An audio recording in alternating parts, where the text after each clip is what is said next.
principio y que había comentado yo que existía una estrecha relación entre ambos, ¿verdad? Porque ambos terminaban en la cresta urogenital, pero que una parte de ella iba a corresponder a la cresta renal y la que estaba al ladito de la cresta gonadal. Entonces, cuando hablamos del origen de ese sistema urogenital, conocemos que es el mesodermo intermedio quien forma la cresta urogenital y donde, cuando ya corresponde a la parte genital, se forman las gónadas. A partir de estas crestas gonadales que se han dividido por la cresta urogenital que esta semana están viendo en la práctica. Y que hacia la parte medial se formaba un abultamiento orientado hacia el celoma, que era justamente la cresta gonadal, ¿verdad? Y hacia la parte externa, la cresta renal. Y esa cresta gonadal va a alojar a las células de los gametos que no se originan allí, que no se originan del mesodermo intermedio, sino vienen de otro lugar que vamos a ver a continuación. Luego hemos visto este conducto de Wolff, muy importante en la formación del mesonefros, que era aquel conducto donde se drenaba la orina que se estaba ya formando a través de esas nefronas primitivas que se habían desarrollado en el mesonefros, ¿verdad? Sin embargo, ese conducto de Wolff, en el caso del varón, no va a desaparecer conforme desaparece el mesonefros, sino se mantiene para formar conjuntamente con los tubulillos mesonéfricos, parte de este sistema genital masculino. Y el útero y la trompa se van a formar de otro conducto que aparece posteriormente, no desde un inicio, que es el conducto de Müller. Y para formar los genitales externos van a estar el falo, que es un estadio indiferenciado que va a poder formarse posteriormente en lo que va a ser el clítoris o el pene en el varón. Específicamente no el pene, sino el glande, este tubérculo genital, que es el que se va a ubicar distalmente en el desarrollo del pene.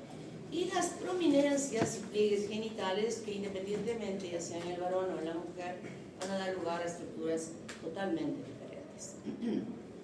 Entonces, recordando lo que hemos aprendido y lo que están viendo esta semana en las clases, esta es la cresta urogenital que a partir de la parte medial recién se forma en esa cresta genitourinaria este surco urogenital que va a dividir periféricamente a la cresta renal y medialmente a la cresta gonadal.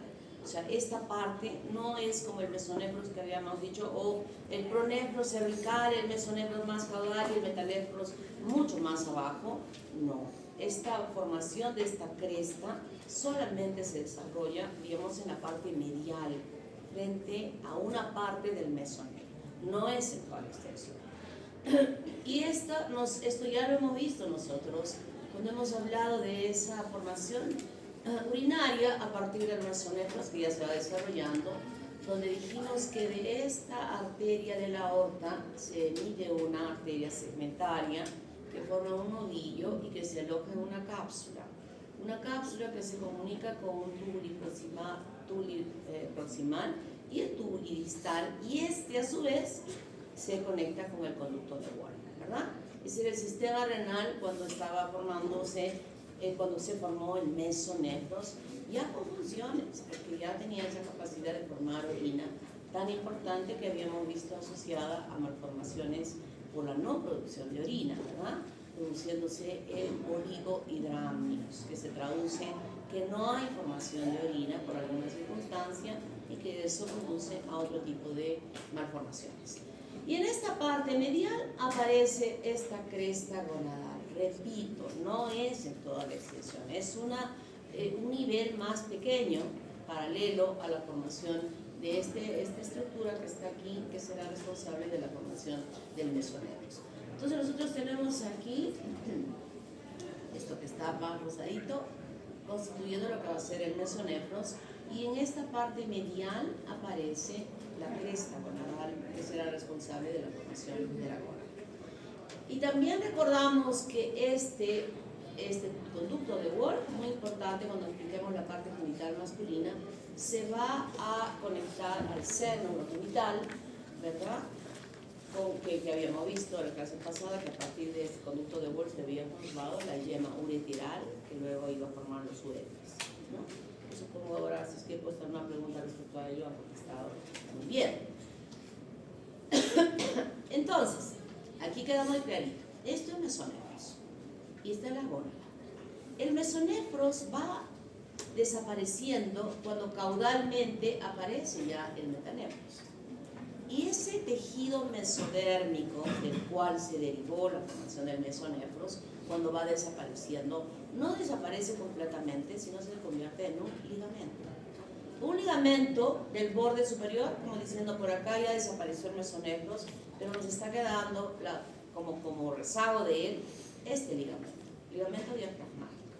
Y en el polo caudal también en la desaparición del mesonefros va a formar el ligamento inguinal, que posteriormente este ligamento inguinal va a transformarse o le vamos a denominar gubernaculum testis, que está estrechamente conectado a esta prominencia que se da en la parte caudal a los lados de este periné, que ya habíamos visto dónde estaba, que se llama pliegue genital o prominencia genital. Entonces, el ligamento inguinal, miren, va desde acá hasta acá y está firmemente unida a esta porción. Su ubicación aquí es muy importante porque va a orientar el descenso del testículo desde la cavidad abdominal hasta las bolsas escrotales, porque este pliegue genital será responsable de la formación del escroto. ¿Hasta acá vamos bien? ¿Sí? ¿Alguien se ha quedado al aire de lo que he conversado ahora? Ahora lo vamos a aclarar con las imágenes que vamos a ver. Entonces, en el plan de diferenciación sexual existe una etapa indiferenciada. ¿Qué significa eso? Que luego que se produce la fecundación, que obviamente aquí sí, si hacemos un cariotipo de las células que se están multiplicando desde ser las primeras blastómeras, más blastómeras, la mórula, y luego el trofoblasto y el embrioblasto, cada una de esas células, si nosotros le hacemos un cariotipo, podemos determinar que existe, que ahí decidimos este va a ser varón o esta va a ser mujer, ¿verdad? O sea, genéticamente no tenemos ninguna duda de poder determinar que así va a ser. Pero, eso es genético. Porque va a haber un tiempo, hasta las 7 semanas de desarrollo, donde va a formarse las gónadas, y no sabemos si es de varón o de mujer. Va a formarse el conducto de Wolff, y no sabemos si es varón o mujer. Va a formarse el conducto de Müller, y tampoco vamos a saber si va a ser varón o va a ser mujer. Pero a partir de las 7 semanas, si es que va a ser varón, allí ya empieza a transformarse estos conductos que van a dar lugar a todo aquello que está implicado en el desarrollo genital masculino. 7 semanas. O sea, a partir de esa 7ª semana, si es que va a ser varón, ya podemos, por las características que se van a empezar a desarrollar, podemos decir va a ser varón, sin que hagamos el cariotipo. Pero si es que es de sexo femenino, van a tener que pasar 2 semanas hasta la 9ª, que recién a partir de la 9ª va a empezar a ver las modificaciones relacionadas a la sexualidad femenina. ¿Qué significa eso? Que a partir de esa 7ª semana, el conducto de Müller, ¿qué le pasará al conducto de Müller? Degenera. Y en el caso que si va a ser mujer, recién a la 9ª semana, ¿qué va a degenerar? ¿Está claro? Muy bien. Entonces, los factores ambientales fenotípicamente pueden modificar ello si es que hay ausencia del factor de determinación testicular, si es que hay ausencia de la hormona antimülleriana, si es que hay ausencia del gen SRY en ese brazo corto del cromosoma Y, aunque sea XY, ese embrión va a desarrollarse ¿a qué? Femenino. A sexo femenino. O sea, fenotípicamente las características sexuales que va a presentar, aunque tenga XY, va a ser femenino. ¿Está claro? Entonces ahora vamos a ver dónde se forman los gametos. Los gametos, como dije al principio, no se forman en el mesodermo intermedio. Los gametos se forman en las paredes del saco vitelino. Pero hay un autor que dice que no, que estas células migran de las células de la capa del ectodermo hasta este espacio, hasta este lugar, y que de ahí molecularmente van a empezar a transformarse para que sean los gametos. Nos vamos a olvidar de eso que dice, porque lo digo porque por ahí alguno puede leer y me va a venir a decir, doctor, yo he leído esto. Puede ser, pero para lo que yo voy a evaluar, yo voy a decir que los gametos se forman en las paredes del saco vitelino. O sea, ¿cuál sería el origen? ¿De qué tipo de hoja embrionaria se formará? Del mesodermo espermatozoide.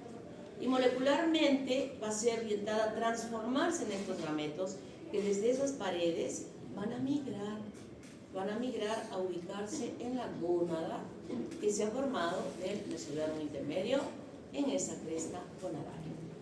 ¿Está claro? Sección B, ¿no? ¿Qué pasaría si se pierde mi cuadernito? Las que no participan dirían bien hecho. Y las que participan llorarían. ¿No? ¿Cómo te llamas, niña? Sarmiento. Sarmiento. Niña Melina, ¿estamos de calor? Sí. O podemos cerrar la puerta, siquiera una hoja. Sí, por favor. No está haciendo tanto frío como el día lunes. Fue horroroso. Pero sí, gracias. ¿Hasta acá bien? ¿Sí? Entonces esa migración se desarrolla de las paredes del saco vitelino, va desplazándose por el meso dorsal hasta meterse en el mesodermo intermedio, específicamente en las gónadas. Y luego viene la etapa de diferenciación 1, donde obviamente ya está el fenotipo determinado por ya sea el cromosoma XX o el cromosoma Y, XY en el caso del varón, ¿no? Y como dije en el varón, es importante que exista este factor de determinación testicular y el gen SRY. Esto es interesante porque no es tantos años que ya se ha llegado a descubrir esto. En 1959 se dijo que cuando se pudo reconocer a los cromosomas, se dijo, miren qué raro, aquí estamos igualito, con este el 1, vamos a ponerle que este con este sea 1, este con este que sea 2, este con este que sea 3. Pero cuando llegaron al cromosoma 22, de pronto hubieron o quedaron dos diferentes, ¿no? Y cuando les hicieron a las mujercitas, no quedaron diferentes. Entonces por eso a ese se llamó el cromosoma Y, que se encontraba en los telotipos de los varones. Hasta ahí se llegó en 1959, cuando nació su mamá, su abuelita. No les creo. En 1966 ya se determinó que ese cromosoma, como todos, tenía un brazo corto y un brazo largo. Y que había algo en ese brazo corto que tenía que tener una participación con la sexualidad masculina. Y vieron que en ese brazo corto había una región YP muy importante que también estaba relacionada con la sexualidad masculina. Y progresivamente en ese encontraron un fragmento que se llamaba SFY y así sucesivamente a través de los estudios hasta 1990 se encontró el gen SRY. Gen SRY, que hasta hoy día lo conocemos, pero de pronto en el futuro, cuando ustedes estén explicando una clase, digo, a mí me enseñó una doctora que hasta aquí era, y ahora miren, les estoy enseñando otra cosa porque se ha descubierto algo más específico. Puede ser. 1990, el año que nació mi hijo, hasta bien, estaba naciendo y recién estábamos sabiendo de gen SRY. Guapo, soltero, arquitecto, pero no quiere casarse. Bueno, son ahora la generación de ahora, ¿no? Que no quiere casarse y que no quieren dar los nietos. Etapa de diferenciación 2, aquí ya es diferente, ¿no? Porque aquí ya se muestran las características en relación a que la diferencia de las gónadas, si van a ser ovarios o van a ser testículos, se van a desarrollar los conductos sexuales, se diferencian los genitales externos. Esa es la etapa en la cual podemos ver a través de la ecografía las mamás que quieren saber de qué sexo es su hijo y podemos distinguir solamente el pene, porque los labios mayores, menores, obviamente en ese tamaño no se distinguen claramente, pero el haber visto esto ya permite ver, decir, va a ser varón o va a ser mujer. Y vienen más tardíamente las características sexuales secundarias que nosotros hemos estudiado, que se producen o se desarrollan más en la pubertad, ¿verdad? Entonces es la secuencia de cómo este aparato genital se desarrolla. Entonces, nosotros he dicho que hay una etapa indiferenciada, que están acá, miren, aquí todavía está ahí hasta el conducto de Müller, el conducto de Wolff, pues ya explicamos cómo se forma este conducto de Müller, y aquí están las gónadas, igualitas, etapa indiferenciada. Acá no hay este va a ser varón o este va a ser, no, ninguna, son exactamente iguales. Pero cuando ya empieza a diferenciarse, en el caso de la sexualidad del varón, van a haber modificaciones específicas a este nivel. Este recubrimiento de células que revisten completamente la cresta gonadal y la cresta renal en esta parte se llama epitelio celómico. Y este epitelio celómico, en el caso de las gónadas masculinas, se introducen metiéndose dentro del mesodermo intermedio que está ubicado acá, se van metiendo a partir de la célula formando cordones de células que van a formar esos cordones los tubos seminíferos. Pregunta, ¿cuáles son las células que forman los tubos seminíferos? Las células de Sertoli. Las células de Sertoli que revisten externamente al conducto de Wolff. Internamente al conducto de Wolff, desde esas paredes del saco vitelino que se han movido, se han desplazado, se van a ubicar dentro de cada cordón que se está formando los gametos, ubicándose en el interior cuando se están formando estos conductos que son los tubos seminíferos.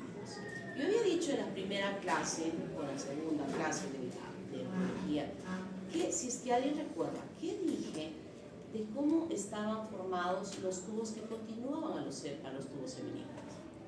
De modificaciones de las células de Sertoli. Exactamente, yo dije son células de Sertoli modificadas. ¿Y eso qué significa? Que este epitelio celómico está formando el revestimiento de los tubos seminíferos. ¿Qué le sigue al tubo seminífero? Los tubos rectos. ¿Qué le sigue? La red de testis. Hasta la red de testis se ha formado del epitelio celómico. El conducto deferente, el tubo recto y red de testis, células de Sertoli modificadas, que se han formado del epitelio celómico. Y además en esa gónada masculina sabemos que fuera de estas células de Sertoli había unas células mioepiteliales, ¿verdad?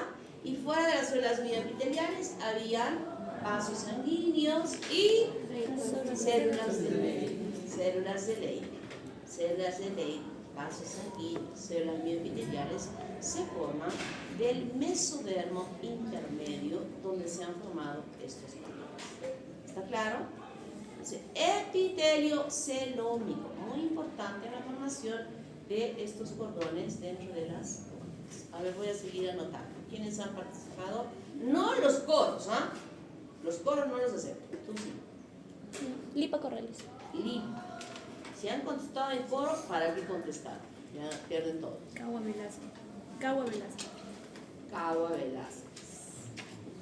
Nadie más, ¿no? No sean sonsos, están perdidos, ¿no? Cuando yo pregunto, solo levanten la mano. Ya no contesten en coro. ¿Qué quieres?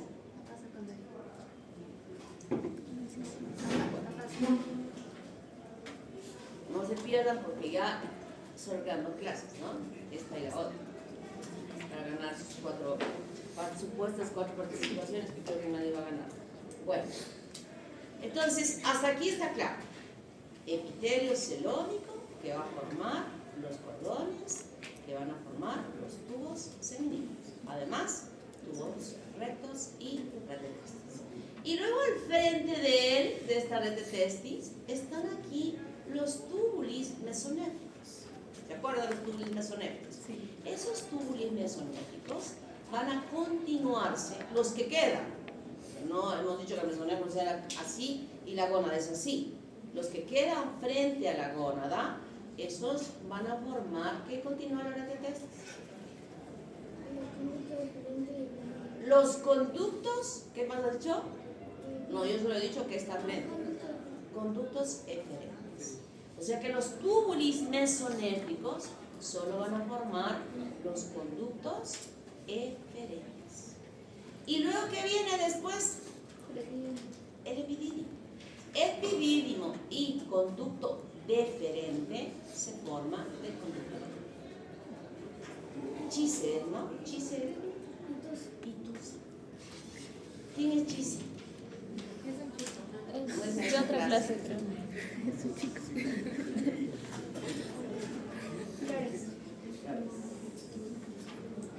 Flores Gutiérrez, ¿no? ¿Clarísimo? ¿Sí? ¿Entendido?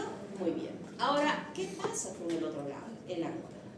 Igual, hemos dicho, es una etapa indiferenciada y este epitelio se llama epitelio celómico. Ahora, aquí, de este epitelio celómico, igualmente empiezan a multiplicarse las células introduciéndose en esta cresta que está proyectándose hacia adentro.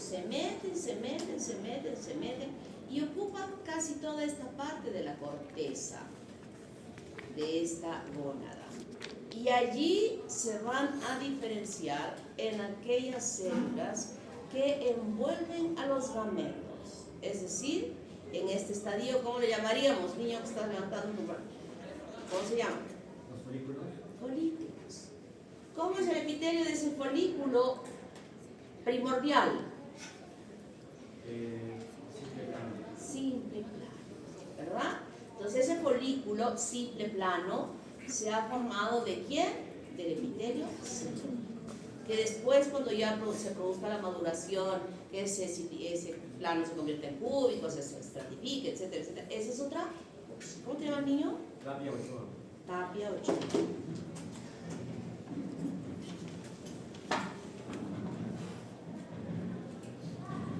Esa es otra cosa.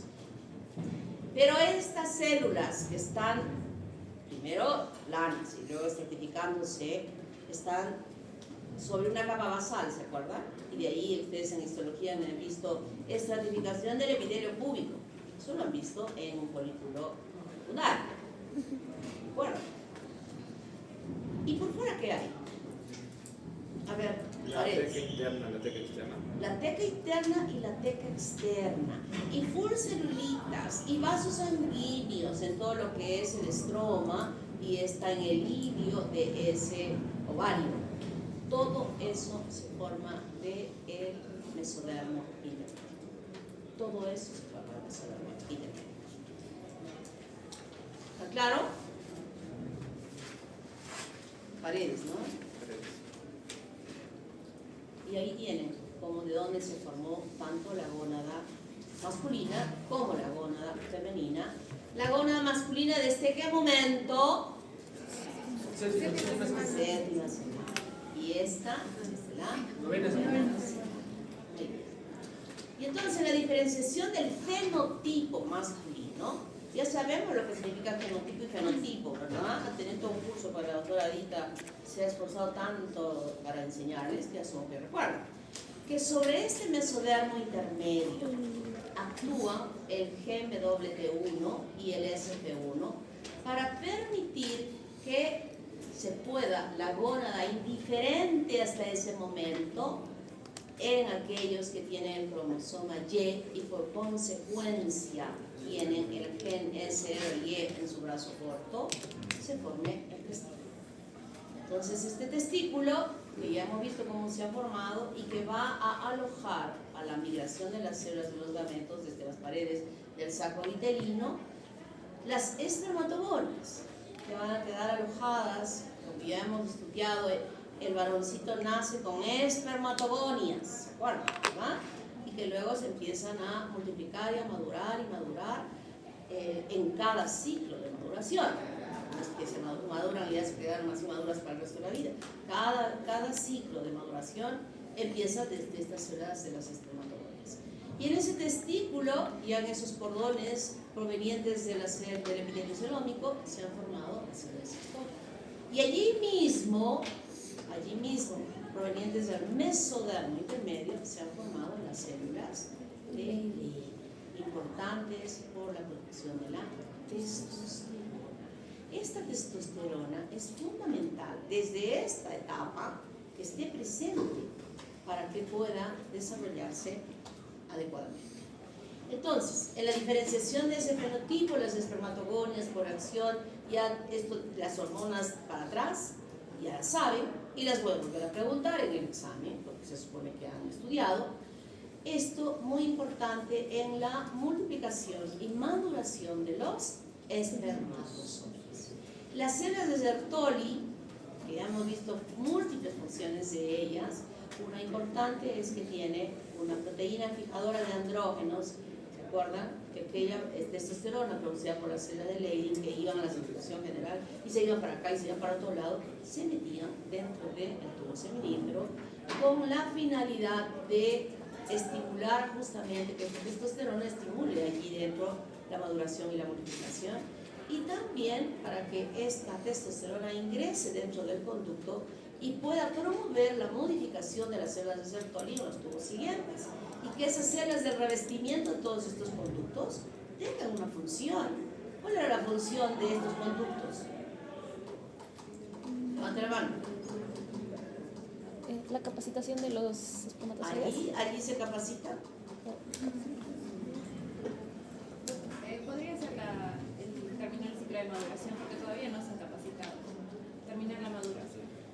Pero bueno, estoy refiriendo específicamente a conductos rectos y retetestis. La reabsorción también ¿Dónde se reabsorbía? ¿Dónde se reabsorbía? En el epididio. En el epididio. Estos conductos con células de Sertoli modificadas en su morfología,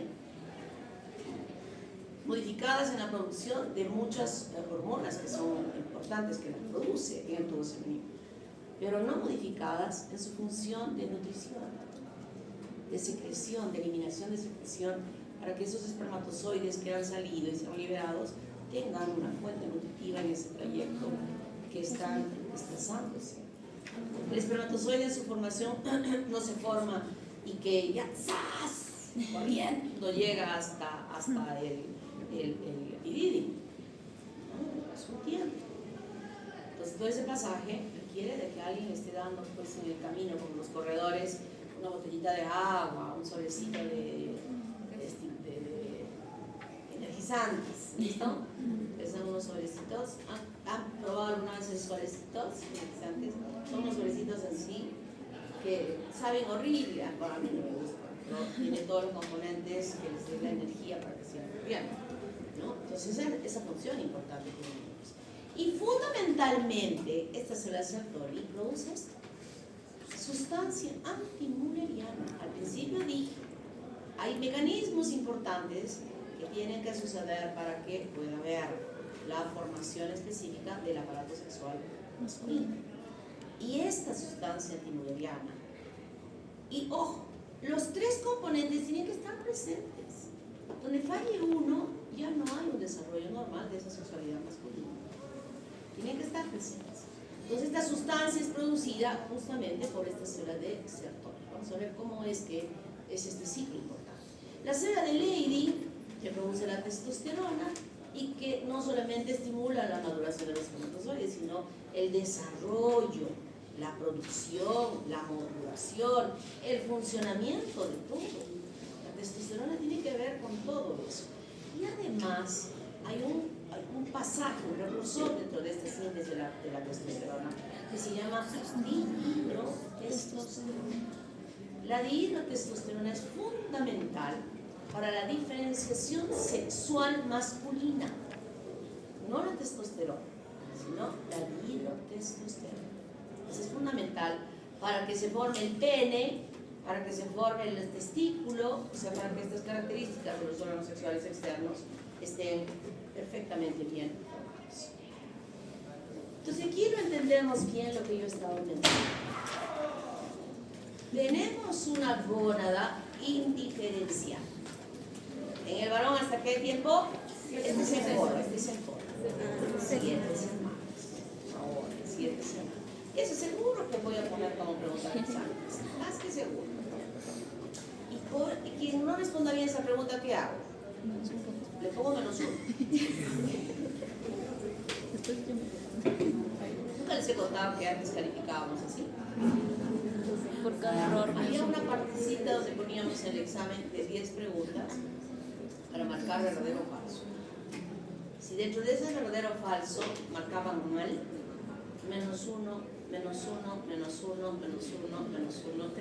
Entonces preferían los que no sabían no poner nada, porque sabían que si no estaban seguros de que esto iba a ser -1. El que no ponía nada, obviamente no le poníamos -1, ¿no? -1, me acuerdo que una vez, así, -1, -1, 10 puntos de deuda. De verdad. Si hiciéramos eso ahora, ¿qué pasaría? Me pinchan la llanta del carro. Entonces, gónada indiferenciada.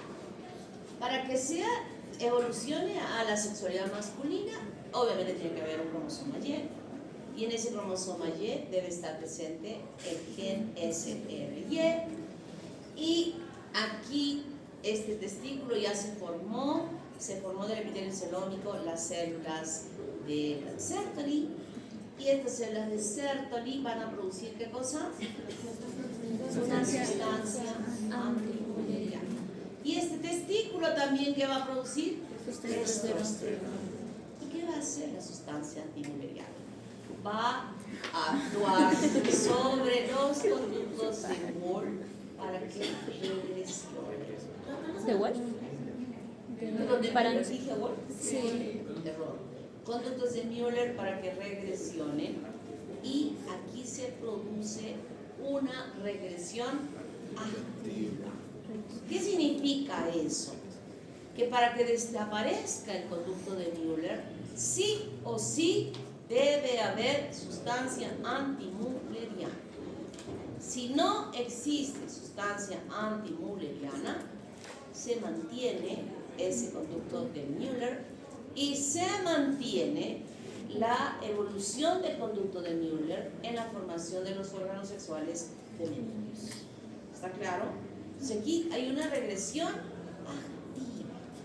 Y más la testosterona, que ya no hay nada de conducto de Müller, la testosterona, como hemos visto en la anterior, permitirá esta evolución de todos los conductos que hay que va a haber en esta gónada, y que se va a transformar el conducto de Wolf en conducto diferente, etc. Y permite la conformación del aparato sexual masculino. 2 semanas después, esta gónada indiferenciada va a evolucionar a la sexualidad femenina.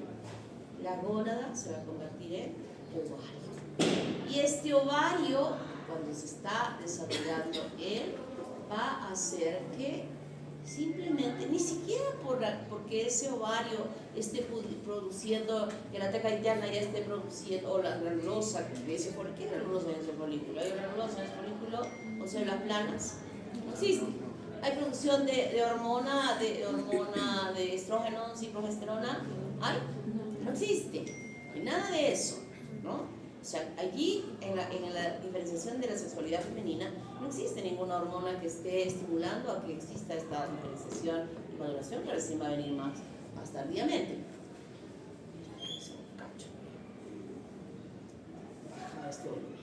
Entonces, aquí sucede algo diferente a lo que habíamos visto en la sexualidad masculina. Simplemente, cuando no hay nada de genes RY, ni hay testosterona, ni hay sustancia antimulleriana, ni nada. Esto pasivamente se va formando y el conducto de Wolff regresiona pasivamente. No hay nada, ni hormona, ni nada que diga va a diferenciarse de ser femenino. Esto es una evolución natural para que se desarrolle, que los conductos de Müller se unan y forman aquí el útero, que el ovario se desarrolle normalmente como un ovario después de que no hay nada que impida que suceda ahí. Entonces, la regresión en el caso del varón es una regresión activa y en el caso de la formación de la mujer es una regresión pasiva. Y entonces yo digo acá, si no hay gen, bueno, si no hay cromosoma Y, ya definitivamente anulado. Pero si no hay gen SRY, es otra cosa. Está el cromosoma, pero no está el gen. Ya sabemos nosotros que puede suceder alguna mutación, algún cambio, algo que no desarrolle. Si no hay formación de estas células de Sertoli y no va a producir sustancia antimulleriana, no hay posibilidad de formación de sexo masculino. Si no hay testosterona, tiene que ser los tres elementos tienen que estar presentes para que exista una diferenciación sexual masculina. ¿Está claro? Y si no hay eso, ¿a qué va a evolucionar? ¿Está claro? Con esta diapositiva voy a hacer 800 preguntas. Así. Pregunto por este lado, pregunto por el otro lado.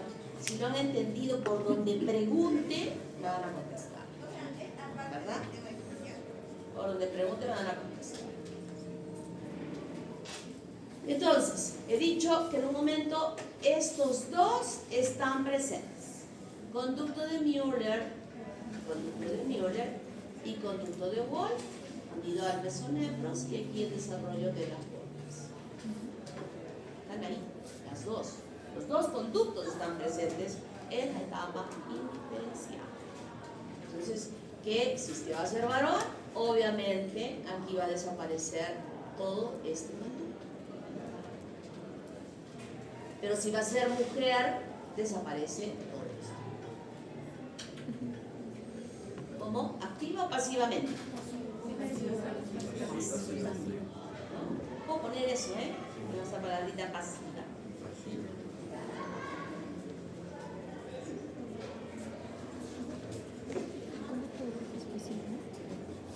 Entonces, en el caso de que sea de la sexualidad masculina, como hemos dicho, como este epitelio celómico va a formar los tubos seminíferos, los tubos rectos y la retrotestis, ¿verdad?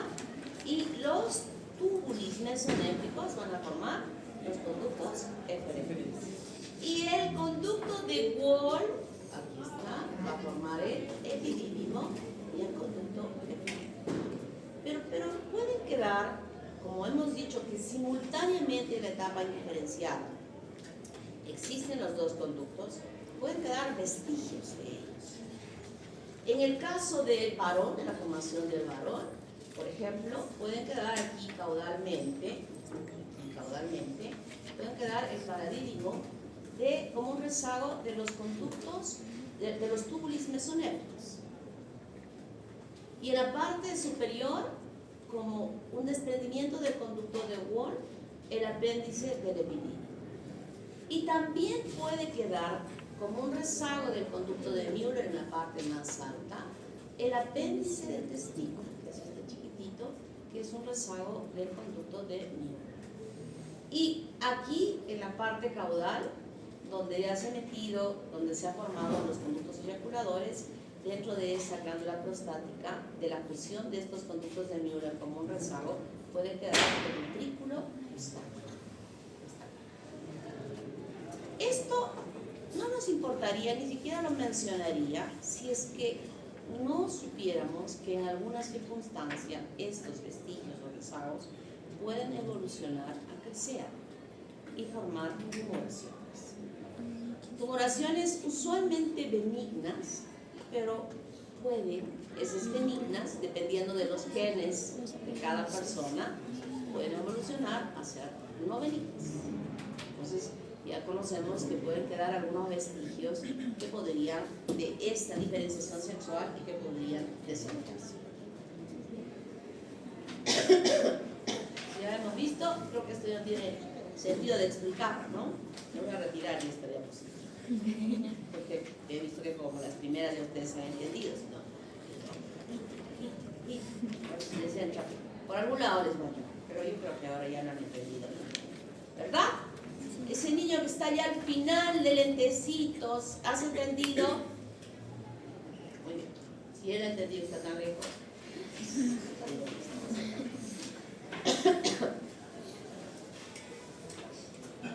Antes que me olvide, la doctora Gladys me ha encargado que les recuerde, les comento que toda la vida, en la historia de las calificaciones a los docentes, medicina siempre está en la cola.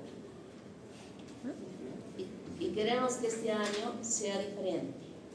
O sea, que la cola de las escuelas, la primera escuela que sí, toditas así que califican, son las de tecnología médica. También son pues 2 secciones, creo, ¿no?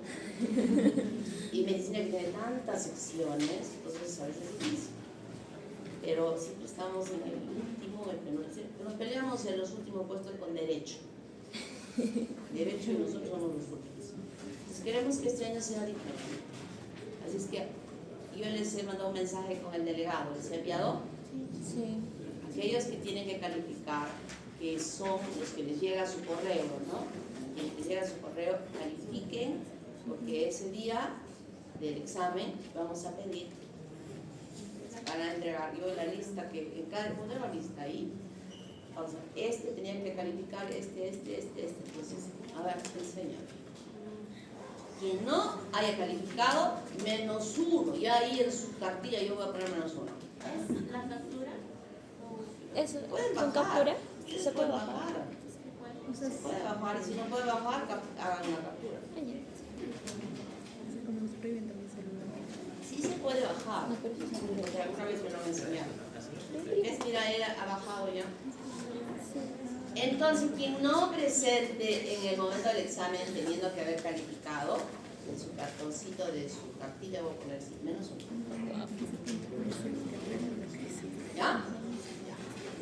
Yo dije, no les voy a dejar entrar. No les voy a dejar entrar, les pongo -1. Entonces, la uretra masculina, esta pregunta sí voy a preguntar. ¿Cómo se forma la uretra masculina? A ver, quienes no haya contestado. Esta niña de sí, tú. Doctora, yo tengo entendido de que primero va a haber un primer dedo del falo y después en la parte del ventral va a haber una placa ureteral.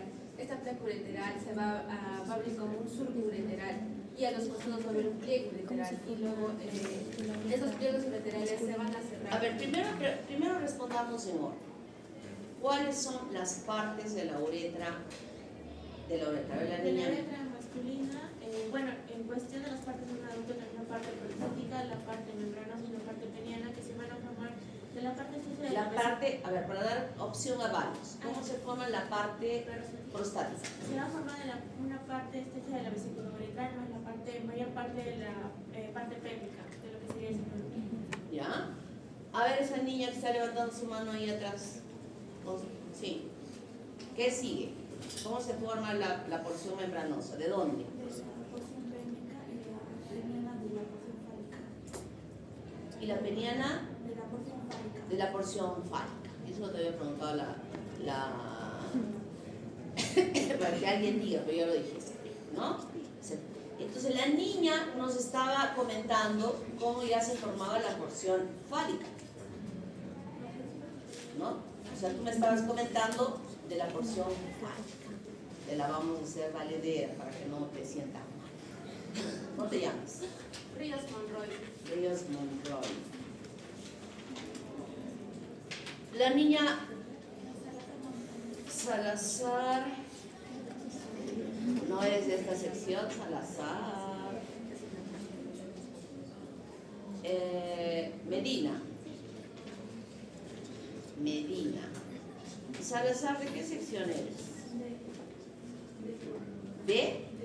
Mañana recién te toca.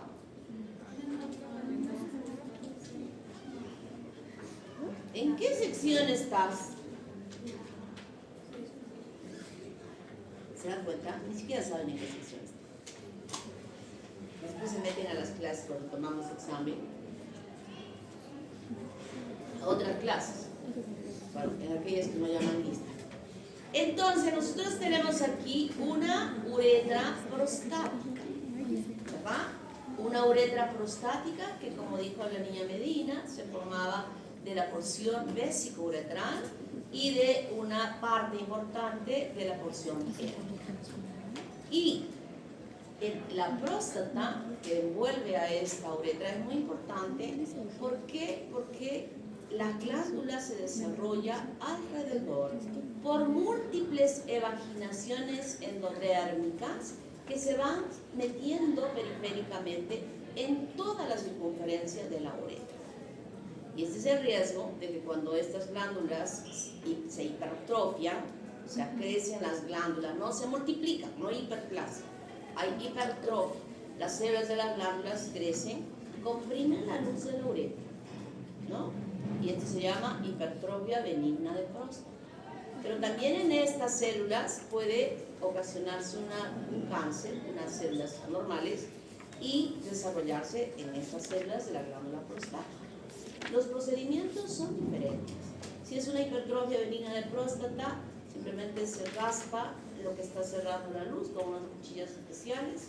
Hoy en día se utiliza el láser que fácilmente limpia todo esto. Hoy día lo operaron y ya pasado mañana está feliz, ni orina con sangre ni con nada.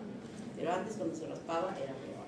Pero cuando ya hay cáncer, no podemos limpiar la próstata dejando ese segmento del pene, de la uretra.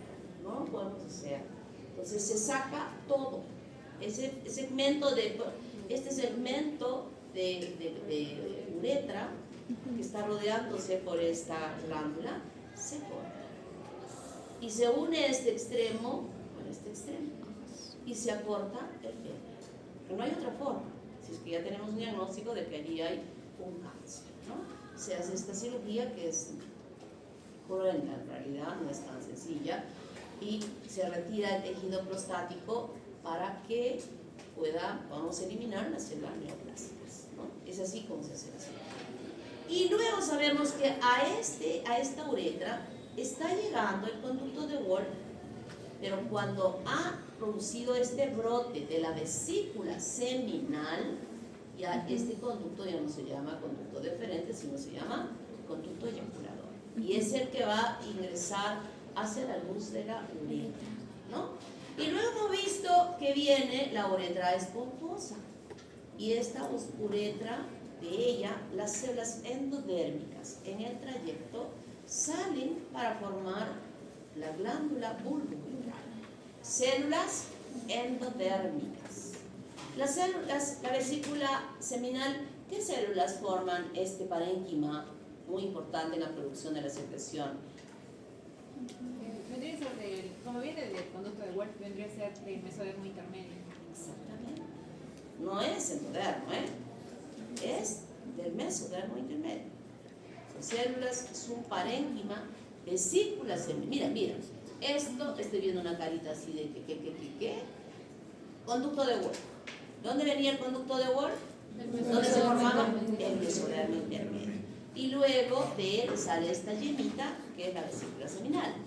Y esta yemita se ramifica, se empieza a formar como glandulitas, y esas celulitas son del mesodermo intermedio. En cambio de la próstata, ¿de dónde es? Igual que la glándula bulbouretral e igual que la glándula uretral también, ¿no? Que son estas glándulas importantes de lubricación que sirven para lubricar en el momento de la relación sexual. Y esta pulsión en la que su amiguita de allá nos estaba explicando, que yo se lo voy a explicar más clarito para que puedan entender. ¿Ok? Muy bien. ¿Cómo se forma este conducto de Müller? Ya hemos visto en imágenes anteriores que estaban las dos, ¿verdad? El conducto de Wolf y el conducto de Müller. Entonces, miren lo que pasa. En la cresta renal, que es esta, aquí está el conducto de Wolf con su nefrona primitiva. ¿Cómo se llamaba este epitelio? Celónico. Entonces, de este epitelio celónico se forma una muesca. Una muesca, que, miren, esta es la cresta renal, así curvita, ¿verdad? Y en esta cresta se va a formar una muesca. Una muesca, o sea, de este, con el epitelio celónico que le va a formar una hendidura. Una hendidura que se extiende en toda la extensión de esta cresta renal. O sea, en la porción que les habíamos visto de la parte medial más o menos, porque el conducto de Müller no se extiende como el conducto de Wolf desde la parte cefálica, sino ya en la parte más baja. Entonces se forma un surco. Luego este surco, los extremos de él se unen, se juntan, formando un conducto. En la parte caudal de este conducto se cierra, cerradito. Se cierra y va cerrándose de la parte caudal con dirección cefálica. Pero cuando llega aquí, este surco no se cierra, queda abierto. ¿Hacia dónde? Hacia el celón. Hacia el celón. Queda abierto hacia el celón. Entonces, de esa manera, proveniente del epitelio celónico, es que se forma este conducto de Müller, más tardíamente que el conducto de Wolf, pero antes de, más o menos en la 6ª semana, es que está completándose el desarrollo de este conducto de Müller. Y se cierra, el surco se cierra y queda formando el conducto de Müller o paramesométrico. Y este es el conducto de Wolf o mesométrico. El epitelio celónico continúa y cierra completamente aquel surco que inicialmente se había formado. ¿Está claro? Y esto no es al azar, porque aquí participan full proteínas moleculares que dicen, frente al conducto de Wolf, el epitelio celónico tiene que tener una modificación celular. Y esa modificación celular va a hacer que se produzca el surco. Y luego que se cierre y sobre él el epitelio celónico cierra el conducto de Wolf internamente. Perdón, al conducto de Müller internamente. ¿Está claro? Así se forma el conducto de Müller. Aparece más tardíamente, pero culminando la etapa indiferenciada están presentes tanto el conducto de Wolf como el conducto de Müller. Entonces, tenemos nosotros aquí el conducto de Wolf o mesonétrico y el conducto de Müller o paramesonétrico. Y este conducto de Müller, cuando ya se desarrolla, se van aproximando en la línea media para formar lo que va a ser el útero. Mientras tanto, estará desapareciendo todos estos vestigios o estos tubulis mesonétricos y el conducto de Wolf, permitiendo el desarrollo de este útero que estamos viendo en esta semana en la práctica, la segunda práctica de la semana.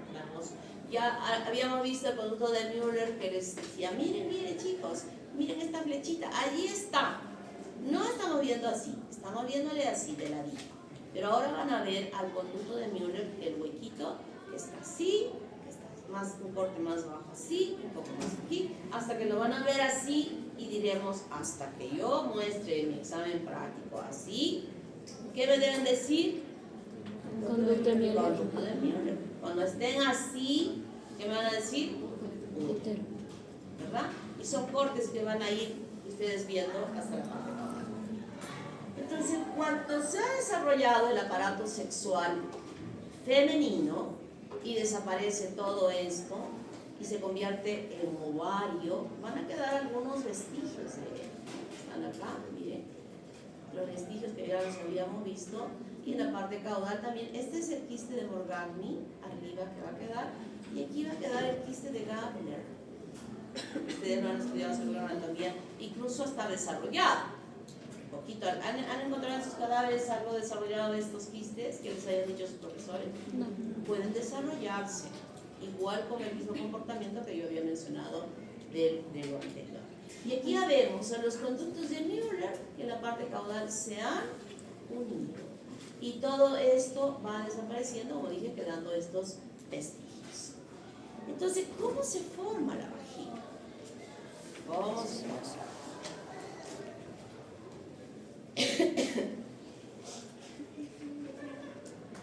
Hasta aquí, ¿hemos entendido bien? ¿Sí? Entonces aquí están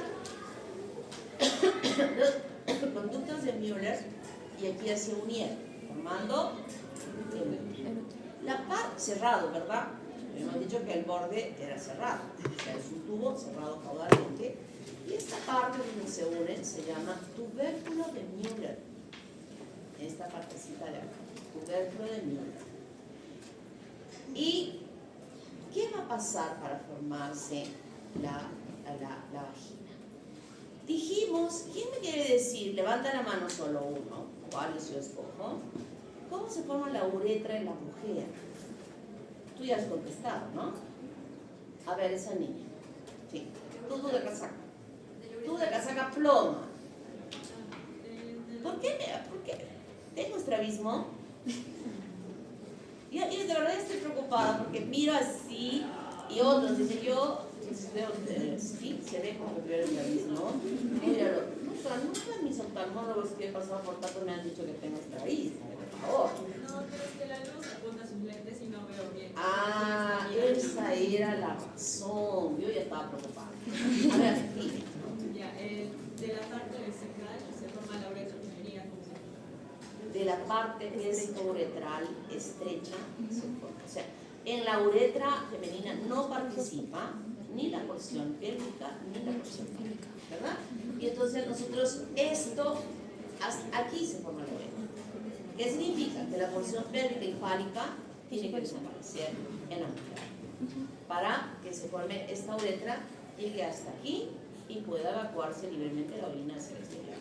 Entonces, miren, esta porción pélvica, que ya la conocemos nosotros, va a emitir una masa de células compactas, un bloque de células compactos, que se llama placa vaginal, dirigiéndose hacia la parte de atrás hasta chocar con el tubérculo de Müller. Se llama placa vaginal. Si estamos diciendo placa, es una estructura maciza, ¿verdad? Es una estructura maciza. Entonces, esta placa vaginal, será, que la estamos viendo acá, será responsable conjuntamente con una parte de estos tubos de Müller que se han fusionado para formar la vagina. Entonces aquí, gran parte, casi todo este segmento de la porción pélvica se irá para atrás. Entonces al irse para atrás, ¿qué está haciendo? Está permitiendo que esta porción descienda, esté aproximando más hacia el borde de la membrana pleural. ¿Está claro? Y entonces ya se fue hacia atrás y ahora la uretra se aproxima acá y queda algunos remanentes importantes de la porción fálica, que en el caso que va a participar en la formación de los labios mayores y menores con las prominencias que se van a desarrollar a partir de ella. Pero aquí ya la tenemos, miren, esta placa vaginal que ahora no va a ser maciza, sino hay apoptosis, mueren las células internamente, se forma una cavidad y al morir no se forma una cavidad lisa, sino se está formando estos repliegues. ¿Para qué servían los repliegues? A ver, esa niña de polo blanco, Para ampliar la cavidad al momento de salir el feto. Exactamente. ¿Se acuerdan que les dije? Si no hubiese esto, la cabeza del feto al salir rasgaría las paredes de la vagina y sería terrible. Entonces esta plegadura hace que se amplíe y que más fácilmente pueda salir. Por eso todavía le damos soporte para que se amplíe mejor aún. Y además sirve para la relación sexual. El glande no es el pene y es así liso, ¿no? Tiene aquí como una cosita que engancha, y eso engancha en estos lugares para que haya una mejor penetración y una mejor cópula para la fecundación. Entonces, luego que se ha formado esta cavidad, miren, aquí todavía sigue la membrana cloacal, que va a formar ¿qué cosa? El límite. Luego que ya hemos visto que se ha formado, se recanaliza o se apertura una comunicación entre la cavidad uterina y la vagina para formar en esta parte estrecha el canal endocervical, y ese tubérculo genital va a ser que se va a proyectar hacia la vagina, formando lo que va a ser el cuello del útero. Y si ustedes se dan cuenta, miren, hasta acá está moradito. Si está moradito hasta ahí, ¿qué significa? Significa de que el conducto de Müller también forma parte de la... Exactamente, ¿no? Entonces el conducto de Müller está hasta acá, y decimos que el conducto de Müller forma parte del tercio superior de la formación de la vagina y también forma el cuello del útero. El resto, estamos viendo aquí en forma frontal y aquí en forma lateral, se forma de dónde? Del tabique, de la porción pélvica. ¿Les estoy engañando cuando ese viejito del muy chinchoso dice las cosas? No, es viejito ya, ¿eh? Dice otras cosas. Bueno, todavía no leí esto. Voy a conseguir el correo.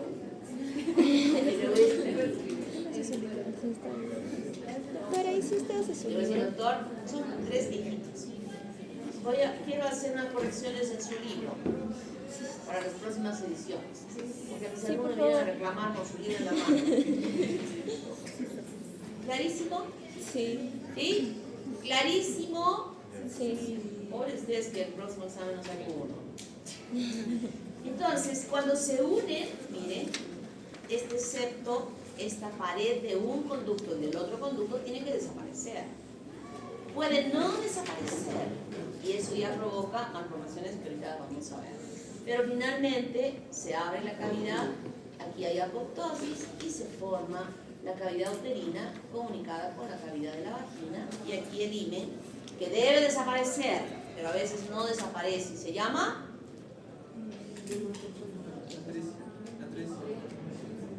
¿Qué produce? Hematopolos. ¿Qué significa hematopolos? Hasta que no empieza a menstruar la niña, no hay problema, pero cuando empieza a menstruar, la sangre y el endometrio que debe ser expulsado hacia el exterior se acumula en la vagina. Y ella percibe como una cosa ahí entre las piernas, una cosa que fastidia. Y la mamá, no sé qué tengo acá.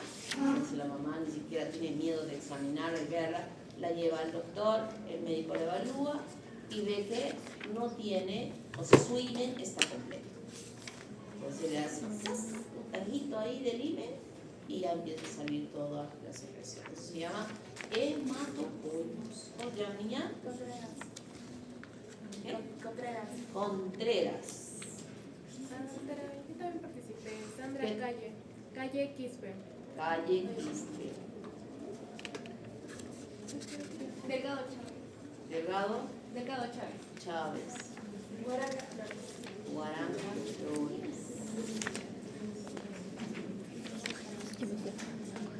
Ya. Ah, tú también. Sala. Aunque aquí no debería porque me hace sentir mal. Estoy con estadística. Ah. Pero yo participé. Cabo de las Cosas. Muy bien. Entonces, ¿ya entendieron y aprendieron? Aquí vemos cómo se forma el testículo ya dentro de la bolsa escrotal. Pero inicialmente, ¿dónde estaba? En la cavidad, ¿verdad? El caso del ovario, hay un descenso pequeñito, no importante, y ese ligamento, el ligamento diafragmático que habíamos visto, ¿se acuerdan? Al principio, en el caso de la mujer o de la hembra o del sexo femenino, va a formar el ligamento redondo de la trompa uterina. Y el ligamento inguinal, o sea, más caudal, va a formar el ligamento redondo del útero. En el caso del varón, ese ligamento inguinal ya le habíamos dado un nombre que se llamaba tuberculosis. Entonces, ¿cómo se produce eso? Lo vamos a ver en un momento. genitales externos. En la etapa indiferenciada, externamente solo vemos al tubérculo genital, al pliegue uretral y al pliegue genital, ambos. En la evolución de ello, lo único que va a suceder es que desaparezca la membrana cloacal y se aperture un surco uretral. Aquí hay un surco uretral. Así está en la etapa indiferenciada. Y a partir de ella ya empiezan cambios en la formación de la uretra, específicamente de la uretra peniana. Esa uretra, ese pliegue uretral que habíamos visto a los lados de esta hendidura que se rompió, que se abrió en toda su extensión, va a formar con el crecimiento y la orientación del tubérculo genital que va creciendo, va a formar la uretra peniana. Esta apertura se va a cerrar, va a crecer y se va a cerrar hasta que finalmente se cierra y conforma la uretra peniana, que en esta imagen ya la vemos perfecta, pero hasta que llegue acá hay cosas que suceden que las voy a explicar. Entonces, al cerrarse nosotros ya estamos viendo, esto está abierto, que es esta imagen, aquí ya se está cerrando, que sería esto, se ha cerrado un poco más, se cerró un poco más, hasta llegar a este punto. El tubérculo genital es una estructura maciza, rodeada de ectodermo. Ese tubérculo genital que lo hemos visto como falo en las láminas que estamos viendo, está grande, no, ni siquiera sabemos si va a ser varón o mujer, en ese etapa que estamos viendo nosotros los embriocitos en la práctica. Entonces es una estructura maciza. El orificio de la uretra se abre aquí. No tiene ninguna comunicación con esta parte como estamos viendo en esta imagen. ¿Por qué? Porque el tubérculo es algo común. Entonces, ¿qué sucede? Miren acá. Esta es la imagen real. Hasta aquí se cerró y aquí está el orificio abierto. Y esto es un macizo cerrado. Ese tubérculo genital, voy a cerrar mi botella porque les voy a mostrar en mi botella, si no yo no me voy a bañar. Asumamos que este sea el tubérculo genital. ¿Ok? Y en este tubérculo genital, que he dicho que está recubierto de ectodermo, las células ectodérmicas se meten en el espesor de él. Se meten, como mi mano, como una plaquita ectodérmica de células que se van metiendo más o menos hasta acá. De la mitad, que solo es de la mitad para abajo, de un lado. Células ectodérmicas que se meten. ¿Se acuerdan cuando hablábamos de cómo se metía para formar el pelo? El ectodermo, igual se mete, pero ahora sí bien ordenadito, en una forma de placa. Se mete. Luego que se ha metido, estas células ectodérmicas, este macizo, se separan. Las células ectodérmicas se separan, revistiendo este surco que se ha formado, formando una cavidad. Y el borde más distal de este surco va a comunicarse con este que está aquí. Se va a comunicar. Y se comunican, se rompe, se pierde esto y se comunican. Y esto que estaba abierto se cierra, dejando un conducto central al medio para mostrarnos esta imagen. Aquí está la placa, aquí se formó el surco, queda este huequito y esta parte se cierra. Y este huequito se comunica con este que se había quedado por acá y que continúa la luz de la uretra hacia el exterior. Entonces, la porción en la uretra peniana, aquel segmento que está dentro del glande, porque el tubérculo genital va a formar el glande, ¿qué revestimiento tiene? ¿De qué células? Ectodérmicas. Hasta ahí, ectodérmicas. Pero el glande no está así libre, salvo que le hayan hecho la circuncisión como en los judíos, ¿verdad?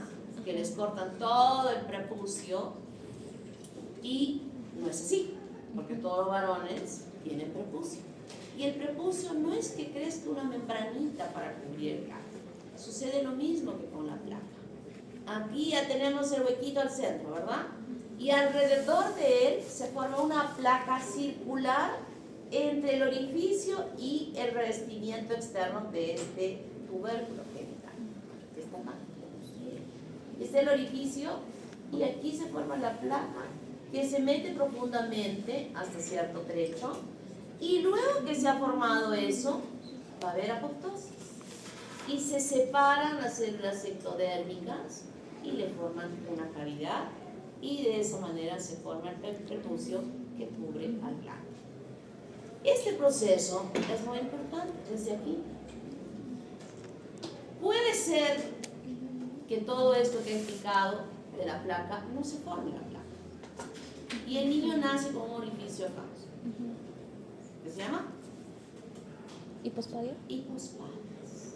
Puede haber giros anormales en la formación de ese pene, que el orificio no sea para abajo, sino para arriba, y haya epispadias o hipospadias.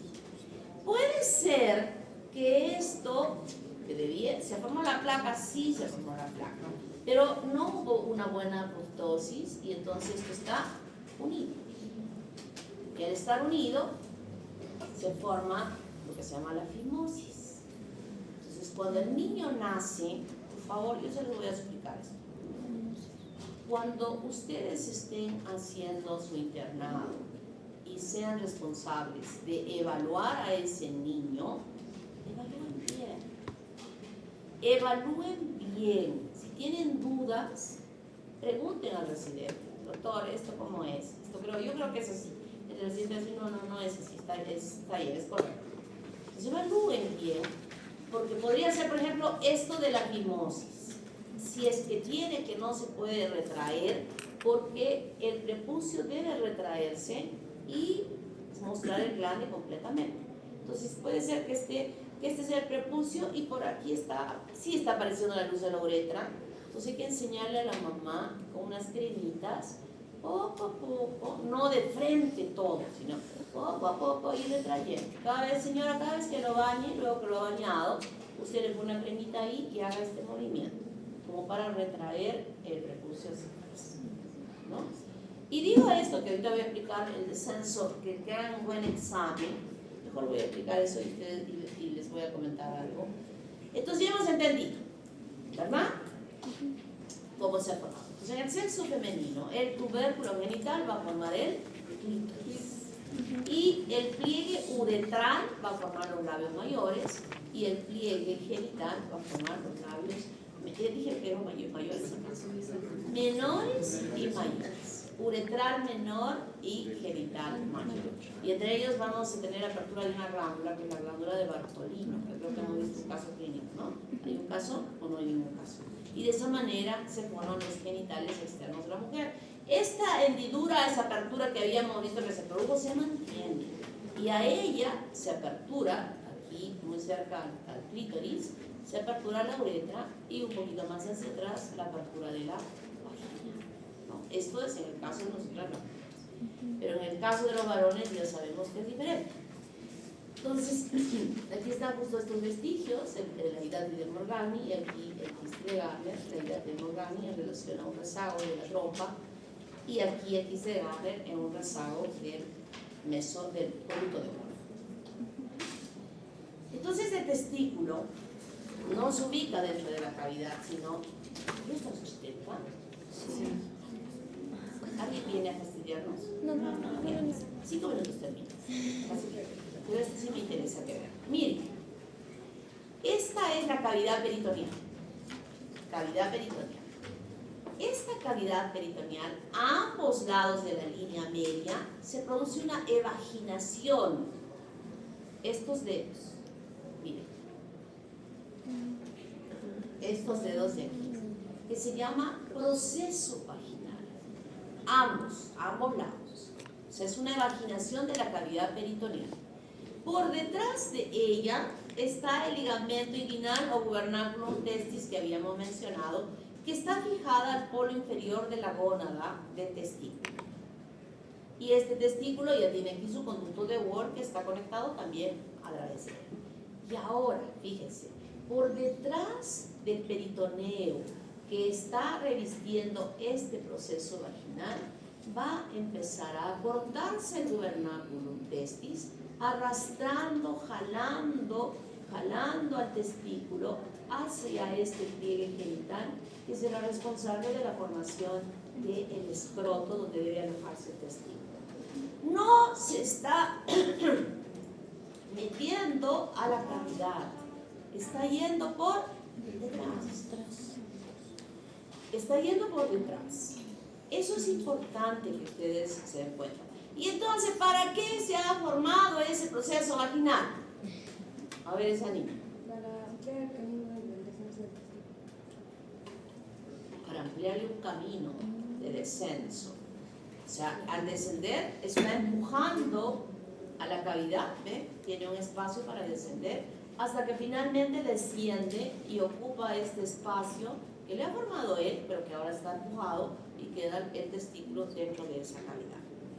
Las paredes de este proceso vaginal se obliteran, pero queda una cavidad aquí delante del testículo que tiene una pared visceral pegada al testículo y una pared parietal que está al frente, creando un espacio virtual. Los testículos, cuando nosotros examinamos, no son que estén fijos, fluctúan. Y ese movimiento que tiene la bolsa es porque este peritoneo que ha formado esto está resbalando. Y este espacio virtual puede hacerse real cuando se acumula líquido.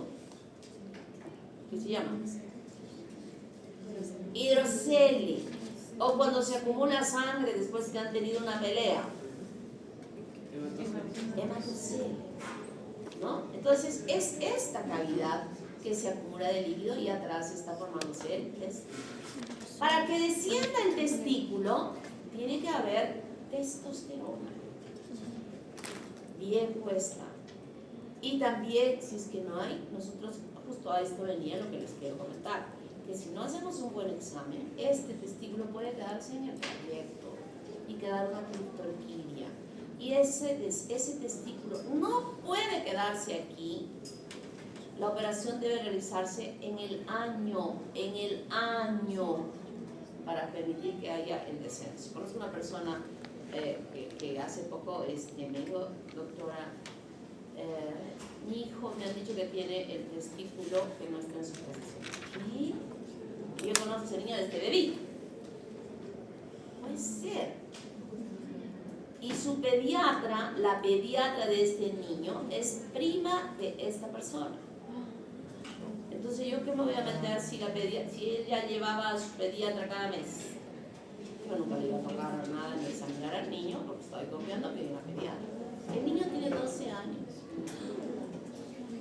Entonces, cuando me dijo eso ella, seguro social va a ser dentro del, sabe Dios cuánto.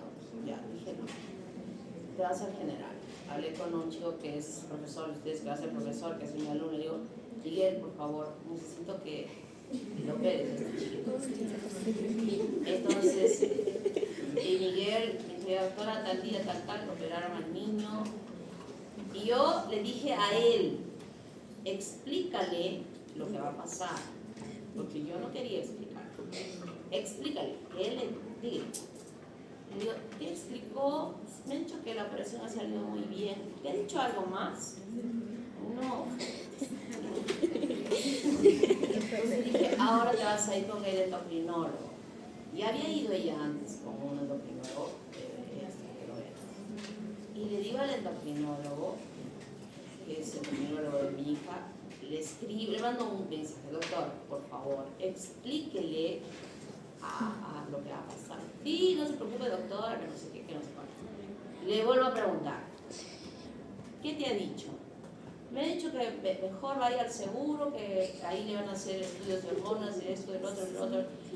Qué cobarde, ¿no? O sea, cobarde de no decirle. Yo de verdad no me atrevía a decirle que ese niño ya no iba a tener hijos. ¿Eran los dos?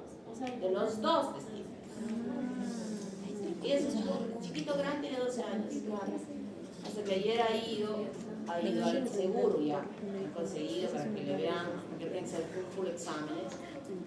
Y me dice, doctora, me ha dicho delante del niño, una mujer médico que felizmente no es egresada de acá, porque a mí me interesa cuando quiero que vayan a Pinocho, cuando quiero que vayan allá, cuando quiero que vayan allá, cuando quiero que hagan esto, yo quiero que crean sensibilidad, que eso no puede faltarle a un médico, que tengan sensibilidad. Y se lo dijo bruscamente delante del niño, bueno, este niño no va a poder tener hijos, o sea, es un niño todavía. Y, o sea, una serie de cosas que la otra venía llorando, el niño está llorando.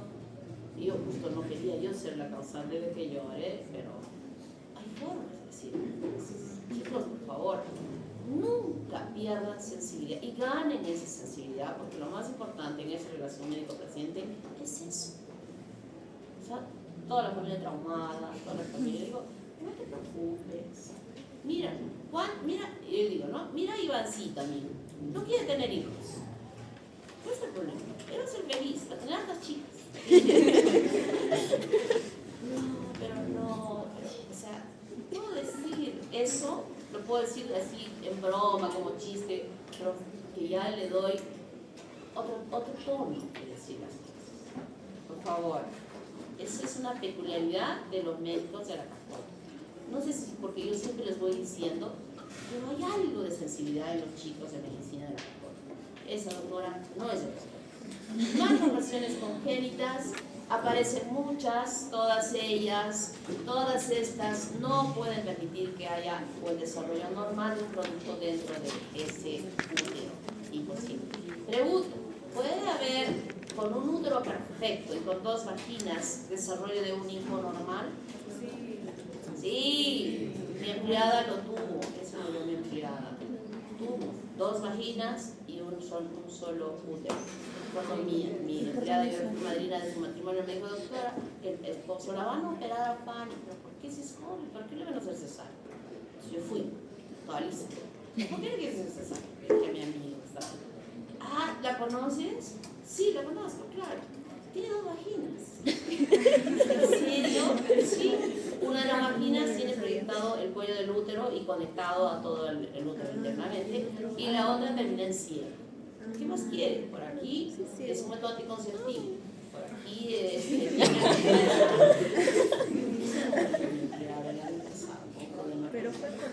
Así es que, y pues varias, y en los casos clínicos de la práctica vamos a resolver todos los otros casos que están ahí a montones, cada uno.